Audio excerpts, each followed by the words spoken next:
Good evening, everyone. Happy Friday Eve.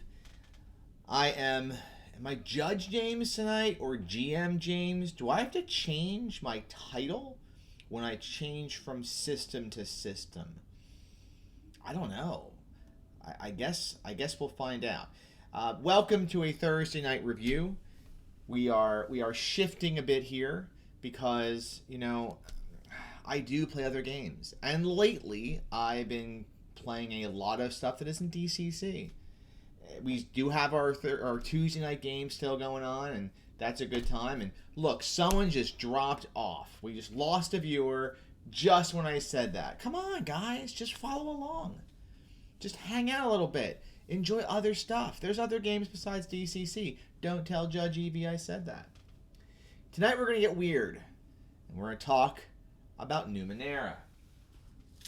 Now, these are the current two core books for Numenera. You have Discovery and Destiny. And Discovery is very similar to the original Numenera core book, and then Destiny adds quite a bit to it. And some of you might be thinking, as Mark here, who says DCC is life, that isn't this a DCC channel? And I think we've proven we can talk other games here. It's possible. So starting today, and probably for a few weeks, you may see an uptick in some Numenera content and maybe some other Cypher System content as I'm working towards completing a multi-year game that I ran. I guess we started back in 2016. And Mark was in it, but that was a run through the Devil's Spine, which is an adventure in Numenera. And I also really want to run Slaves of the Machine God, which is also a Numenera adventure at some point this year. And I've actually kind of been wanting to do some gaming that's not super combat focused. And while I love DCC and MCC, there's a lot of fighting in those games. It really is the core of the game. And I love Shadow of the Demon Lord as well, but that's been pretty bleak.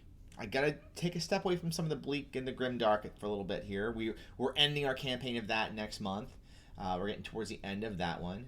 And I do believe that there is a glimmer of hope and creativity and life in the Cypher System games.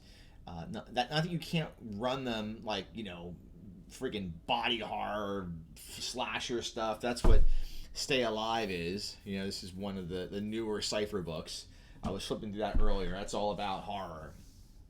But I feel like, Numenera, there's an exploration feature to it, and there's a positive uptick that I wanted to enjoy. And I think this is also a very relevant episode or show, because everything I'm discussing tonight can be used in some way with the new... I'm going to show some 5e stuff off. I've got my Arcana of the Ancients book here, which is the 5e Cypher stuff, like for artifacts and ciphers, and then Beneath the Monolith just came out, which is the 5e conversion of Numenera. And not that I plan on playing 5e anytime soon, but those books are here, and if you are a 5e player, then where do I have it? This book for tonight's review, Jade Colossus, Ruins of the Prior Worlds by Bruce Cordell, this is very relevant for you because this source book here can be helpful in your 5e Numenera campaign. Actually, I'm going to say that Jade Colossus, this is the one I wanted to start with discussing Numenera, because this can be used in any Cypher System game essentially, or D&D 5e, or DCC, or MCC, or Shadow of the Demon Lord. Actually, this is a Numenera book, but I've never used this book in Numenera. And there's a simple reason why. This book has one of the coolest ruin facility, science fantasy generator of pretty much any RPG supplement I've read. It's called the Numenera Ruin Mapping Engine, which we're going to get to later in the show. But this book here, I have used this most recently in Shadow of the Demon Lord, and we're going to talk about Jade Colossus, Ruins of the Prior Worlds. So my review rules, obviously, are that I own the book, I have read the book, and that I use it at the table, and I'm always open to suggestions for future, streams. So feel free to toss out ideas, and if you're watching, we have a few viewers tonight, send out some questions while we're going through it. So Jade Colossus, Ruins of the Prior Worlds. This book is something that I had never read front to back. I had, picked through it and grabbed things out of it for different games. It was, I think it was released around a time that I wasn't playing a lot of Numenera. I picked it up at Gen Con, I think it was that summer, off the rack. I flipped through it and then ended up going right to the mapping engine and using that for some DCC stuff with our Norwin Game Nights events out in Pittsburgh. And then I used it a couple more times. I think I used it for Savage Worlds for when I was putting together an installation in the last parsec. Well, yeah, last parsec. So it was helpful for that type of gaming for a sci-fi game, and it's a really, really fun book. So written by Bruce Cordell. Creative director was Monty Cook, edited and proofread by Ray Valise. Cover artist was Federico Musetti. Graphic designer is Bear Weeder. And there's a lot of artists in here to go through. So many, I'm probably not going to read all of their names, but there are quite a few of them in here. I do have to toss out some love here for, I think I'm happy to call him a friend, for Bear Weeder, because Bear, the graphic designer for Monty Cook Games, these books are gorgeous. They've always been gorgeous. The production value of any Monty Cook Games book is, rivals anything else out there on the market, and it's a beautiful book. The art is always tight. It's full of mystery and fun things to look for. They do great work on their books. I have to say, like, having the MCG books, yes, you pay a little bit more for them, but they are like the BMWs of gaming books. And I guess in full disclosure, my wife does work for Monty Cook Games, so I probably should say that, just to be fair. But she didn't work for them when I became such a huge fan of Numenera. That was back in 2013, and she didn't start working for them until 2019. So it's not like I'm just a fan of this stuff because of her job, I promise. Anyway, all right, so the book itself, it's separated into 5 parts. One is about how to create a new Ninth World campaign using just this book. One is, well, not just this book, but using this book as a focus. One is the skin of the Colossus, the details of the area outside and around the Jade Colossus, structure. And the inside of the Colossus, which has spoilers, I'll be careful on that part, just be noted. When I get to the inside the Colossus, we're discussing spoilers. That goes inside this giant structure. This is like a 1 kilometer tall, it's like a 900 meter tall, spire. It's super big. It's like super wide. It's got, years of gaming that can occur inside this giant, I don't want to call it a mega dungeon. It's not a mega dungeon, like a mega structure. After that, you have other ruins. There are some ruins in here that you could use and plop down in your campaign. There is the generating ruins for, this is like more than 5 sections, I think. Because then they have generating ruins for the Ninth World. And then you have, there's the creatures of the Colossus in the end. I said 5 parts. Maybe I screwed up in my counting. Mark says, 2013, when did we get so old? In 2020, we got so old. So, all right. When you crack this thing open, it goes over just the basics of, why would you use this as a brand new campaign? And reading through this, I remember when I first started actually reading the book, I was reminded of Keep on the Borderlands. Like, there is a city called Ballarat outside. You use it as a home base, and you can go into the Colossus and then come back out. In, out, do stuff in the Colossus, come back out.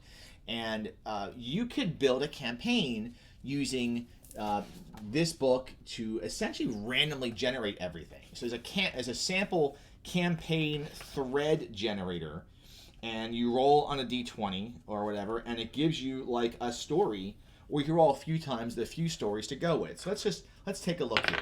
So this whole campaign that we're going to run here is based around an ancient being named Thanaxis who lives nearby.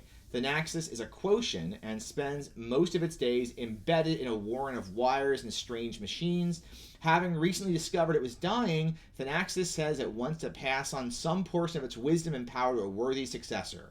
To that end, the quotient has designed a series of challenges related to exploring the discovery within the Jade Colossus. So your campaign can begin that your opening adventure, your session, I don't want to say session 0 because you've played already, I mean, you haven't played yet, but your session 1 could be meeting this character maybe in a small, aldea nearby, and he's promising you glory or awesomeness, and he's going to advance your character, maybe teach you whatever, but you have to, he sends on quests, and maybe this is more of the fetch quest version of running this game. That would be very akin to some old RPGs. What would another one be?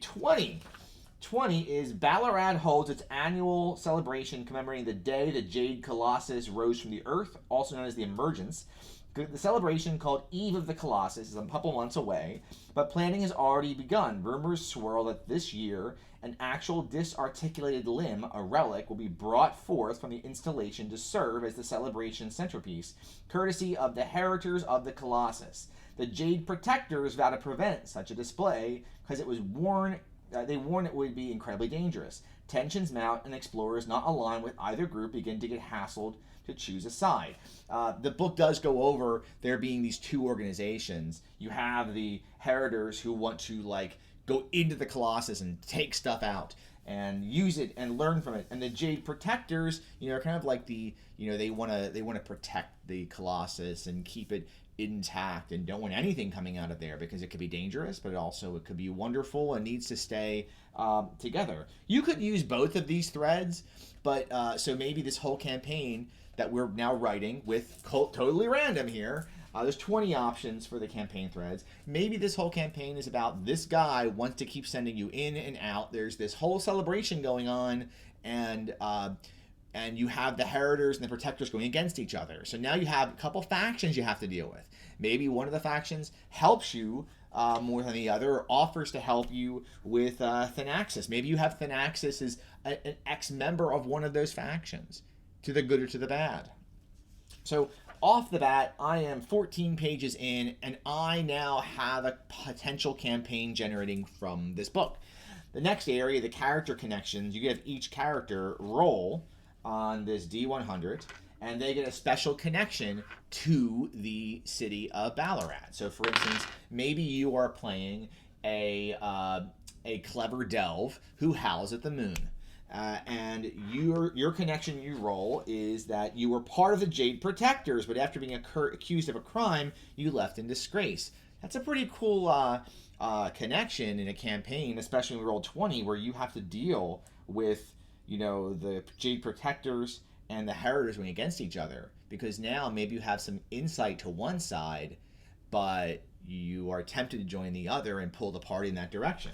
Maybe player 2 in the party, who we could say is a Varjalin Jack who leads, that character would roll an 11, whose brother Tistarn is an Eon priest in Ballarat, and you have a difficult relationship with him. So now they've connected that character to an NPC, and it lists in the book. If you've never read a Monty Cook Games book, they're kind of listed like a lot of information in the margins about where to find the characters and the information. So they're really helpful. They're really easy to read.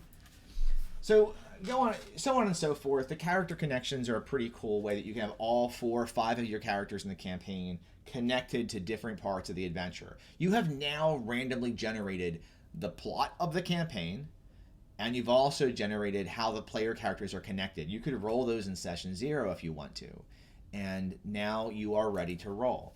The book gives you some cool new foci. If you don't know what foci are, and you heard me mention the Delve who howls the moon, in Numenera or any Monty Cook Games cipher system game, because Invisible Sun doesn't run this way, but they work off a character sentence. You pick a descriptor, a type, and a focus. Your descriptor is kind of like your alignment, your species. Most often you're human or human-ish, but it can be clever, intelligent, meddlesome, perhaps like our friend Maitre, who played in the last two demos for Numenera. We've been running off of a Discord server. Perhaps you are a meddlesome delve who touches the sky. Meddlesome is your descriptor. Delve, that character is an explorer, looks for ruins and looks to mine for Numenera. Numenera is always the term for the technology, the pieces of technology. If you didn't know what Numenera meant, Numenera means the technology of the civilization that is, for 1 billion years the Earth has been used, and even 1 billion years of technology strewn about on the planet. So the delve goes and digs that up. And then her descriptor, touches the sky, means she flies, or she's going to learn to fly. There are 3 new, and that last part, touches the sky, which is the flavor of the character. There are 3 new foci in this book. One is delve too deeply. It'd be fun if you were a delve who delved too deeply. That allows you have been touched by this void material you found inside of the Jade Colossus. It's already tainting your soul. One has 3 hands, which I think is freaking badass. So, I mean, it'd be really cool if you were a Jack that had this, because you're like a thiefy character, but you have this extra big hand that kind of hovers around and can help you out. Like, it can help you fight, help pick up stuff. I like that one a lot. That's my favorite of the bunch. One is speaks in exaltation. There's a part of this place called the mouth, and you get an extra mouth, I think, right? Yeah, ancillary mouth. A secondary intelligence takes up residence somewhere on your body. It takes the form of a second mouth with textured green-black lips and a tongue composed of blue energy. That's nasty. Greg says, based on the Cypher System core book, there are 14,400 character combinations. There you go. That's pretty cool. The last focus, it lists as taps the void. You get to there's a resource material called Midnight Stones in this game, in this book, that are easily found within the Jade Colossus, and your character is very adept at using them and crafting Midnight Stone. So I don't know. I really liked the foci for this adventure, for this in this book, and you could use those in any Numenera campaign. You could use them in the Strange, which I have behind me, which is the other core Cypher System setting. It's not really in production anymore. It was, but you can still find it. But you can use the foci are only going to be applicable if you are running something Cypher System based. You're not going to use them in D&D or in DCC, obviously. Also included in this section is the organizations, the Heritors and the Jade Protectors. I already talked about what those are. And then next up, finally in that section, you have introductory scenes. And this is how you open your campaign. So in our campaign so far we are generating here, we know that there is this entity out in the wilds that your character is telling you he would impart his wisdom on you, but he wants to send all these fetch quests.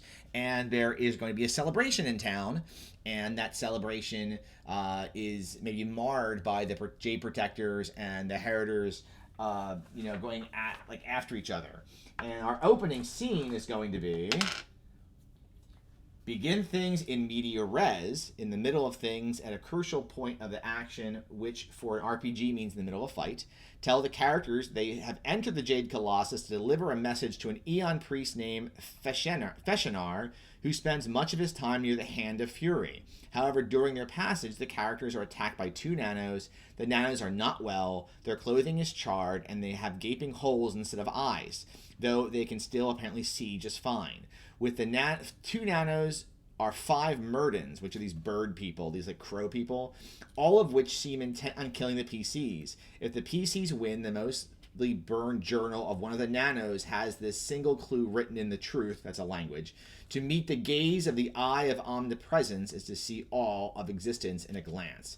The Eye of Omnipresence isn't a relic, it's been discovered, at least not by anyone who has come back sane from the experience. Okay, so that's the opening scene. How are we going to link that? Well, you know what? We'll link that to that dude that is dying or sick. What was his name? Let's go back to that part there. We will link that back to Thanaxis, the ancient being who is, is dying. Maybe Thanaxis is the only one that knows what this thing is, but wants you to prove you worthy first. And so you have this scene first, then you find Thanaxis, then you go back inside. Because remember, this adventure going back and forth inside the Jade Colossus. I love this. I think this would be such a fun. See, now I want to run this. Now it's like, oh, do I run?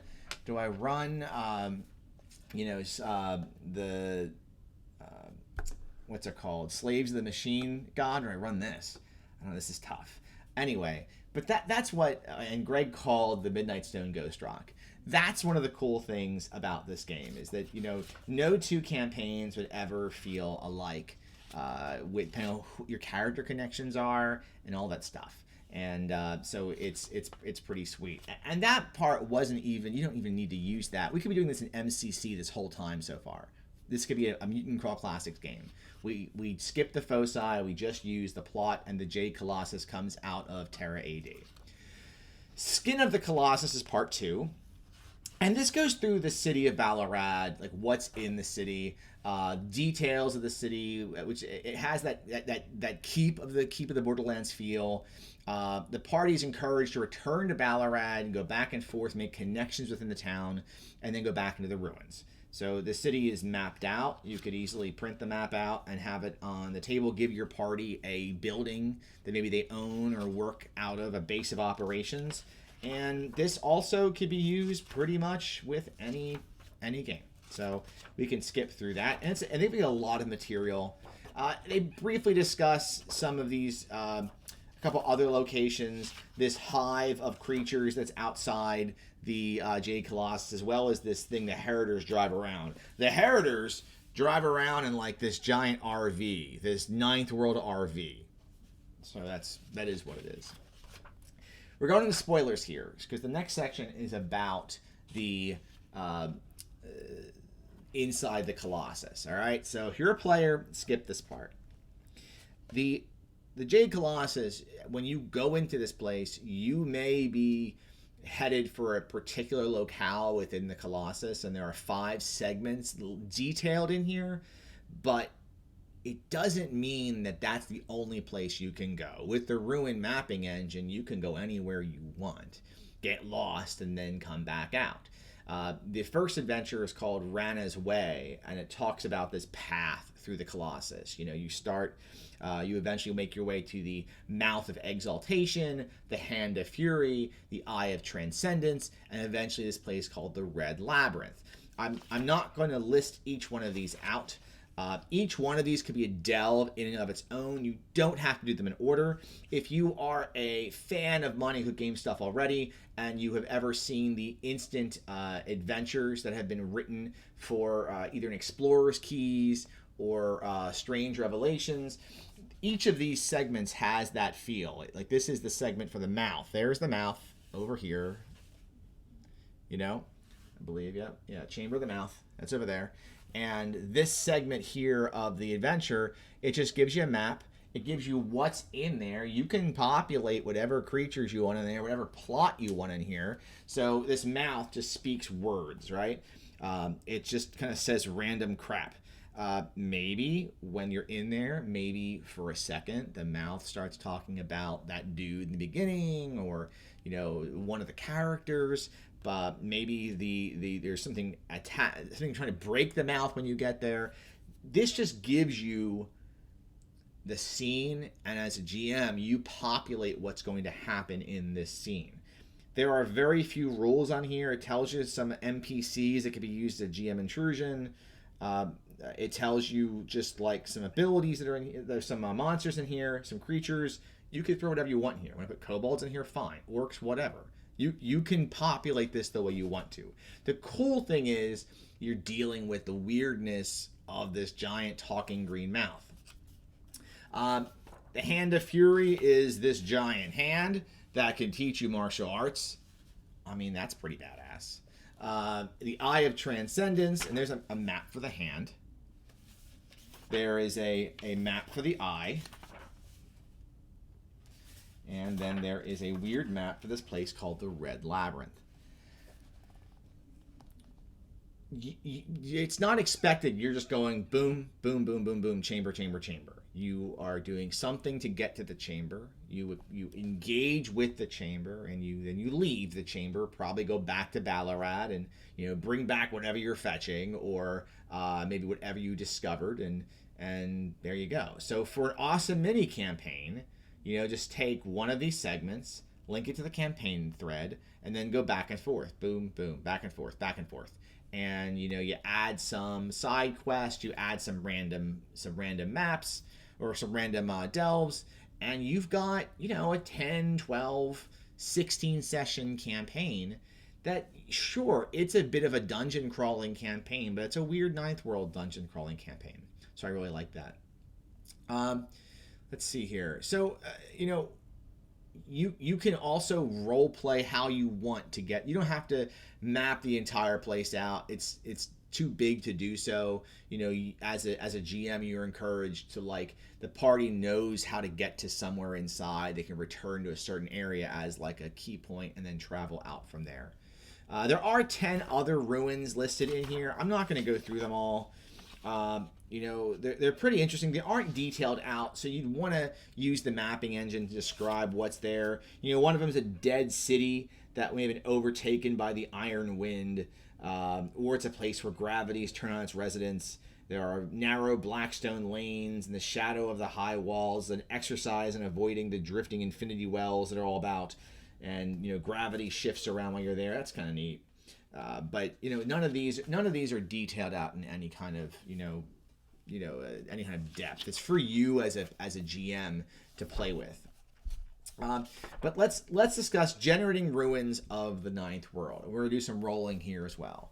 This is what I used 2 weeks ago in our Shadow of the Demon Lord campaign. The party was going into this sunken crystal at the bottom of a lake. I wanted to flesh out segments of this facility. And you don't need much. You need a pad, a pencil, dice, and a book. And you're just going to roll. You can roll. There's a main features table, corridors, matter leaks, rupture tables, vault contents, exit table, weird events, and so much more. And every segment you roll. So the first area where you enter into the structure, and the first thing you come to is a corridor. Okay, and this corridor...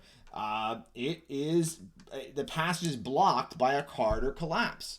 All right, well, I guess the adventure's over, or, you find a way to get the party has to clear the collapse out. Maybe that's the adventure. Well, we gotta find a way to get through this. Let's use a cipher. Let's go back to Ballarat. You clear the corridor, and that opens up into a chamber. So you go to the chamber chart.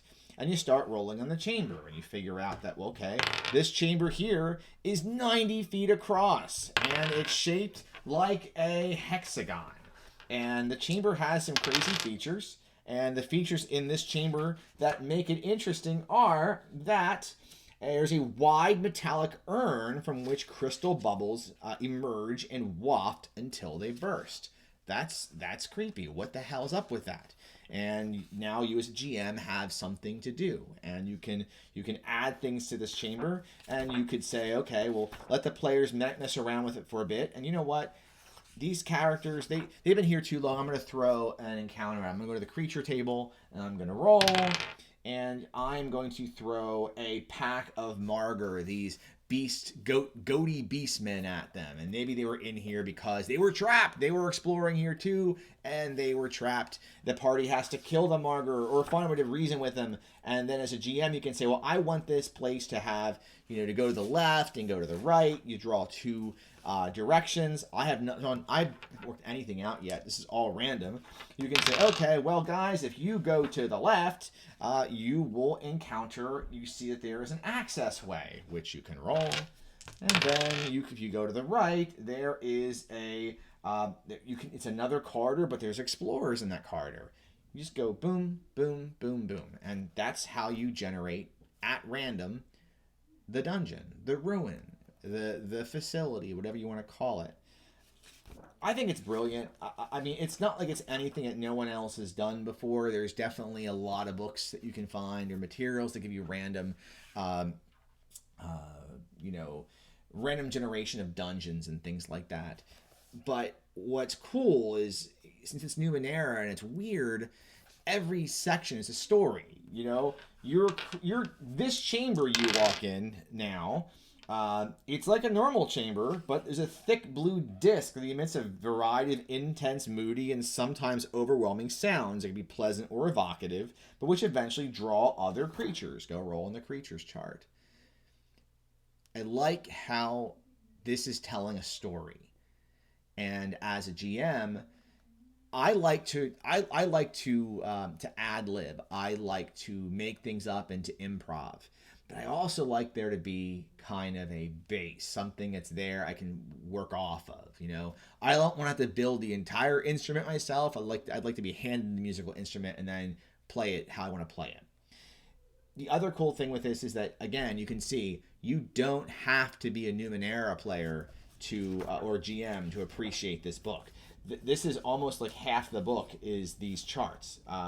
So you know there's a relic quality, or so you find a relic. You know, what is the relic? We'll roll. This thing has a lot of body parts. It's a stomach. You find this greenish statue of a stomach, and that stomach grants strength. Characters who spend several hours around it find the difficulty of any might task reduced by 3 steps. So now you're back to Ballarat. We found this stomach. If people come here, they get strong. And maybe in the next campaign, the next adventure, there are, you know, abhumans coming to attack Ballarat. And the party has to, what's a good way to get all the militia, you know, ready to fight? We'll take them to the stomach and get them all juiced up on stomach juice. I don't know. I could do something with this. I think this is a book that you know, it's just begging to be used more. I'm sad that I have only used it to just mine it for materials, because now I want to do something with the Ninth World, with Numenera with it. The end of this book, it has some creatures of the Colossus that you can go off of, which this is another thing. It's just monsters that you're going to have to find a way to what's it called? Convert them if you're using them in MCC or DCC or D&D 5e. Mark Plord asks, "Are we sure the Jade Colossus is not the remains of the Jolly Green Giant?" No, I'm not sure. And does Bruce hate veggies? Very possible. We should ask Bruce Cordell if he hates veggies. So yeah. So overall, I know we're a little long this week.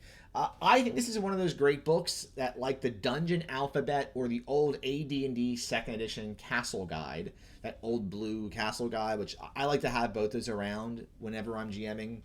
I think every GM should have this on their shelf, even if you don't play Numenera. If this is the only Numenera, if you can only get one Numenera book and you didn't want to get the core books to play the game, this is the book to have. I think it's, besides the fact that it's beautiful and it's very greenish, and green's my favorite color. It's just such a good book for any kind of gaming you do, where you're doing any kind of delving, especially in any kind of science fantasy or techno fantasy game. One of these days, I will take a party through this absolutely A+ book, hopefully sooner than later. And that's my pitch. That's my pitch for Jade Colossus, I guess. Not trying to pitch it, just trying to talk about it. Next week, maybe I'll delve through Numenera a bit more. Your feedback is certainly welcome if you want to hear me review anything on the show. Maybe I'll tackle another source book. If someone wants to hear more about Numenera, I'd be happy to do a deep dive on the core books and the mechanics. I mean, it would easily take me about 4 episodes to go through both of these. Happy to do it. If someone just wants to hear about how Cyber System works, happy to do that too. You can, speaking of me and Mark Plord, you could, if you want, look through some of the old Living for Crits videos. We did a show called Cypher Live on here for a while, so we did talk about the Cypher System quite a bit. So there are some episodes on Living for Crits of old Cypher Live. You can actually go into our playlists and find it of just the Cypher Live episodes. So that is there. It was me, and it was Mark, and it was Ryan Chaddock were all involved in that. So that was a fun thing we did back like in 2015, 2016, I believe. So you can go find that. But yeah, open to suggestions for next week. In the meantime, just to wrap things up, please like, comment, and subscribe if you're watching this on YouTube. I will try to keep doing this. This is a bad habit I've gained of going back and forth. I don't know why I'm doing it. 'Cause I'm cold. So I'm just wearing like shorts, like gym shorts, and it's freezing down here in the Dungeon Tavern. I don't know why. Probably because the air conditioner's on and it gets cold down here. But please keep spreading the word if you do enjoy the content. Would love to get this out to more people. And that's that. So please take care of each other out there, and happy gaming, and have a great weekend. And we'll see you Sunday on Living for Crits when Judge Evie's back. Good night.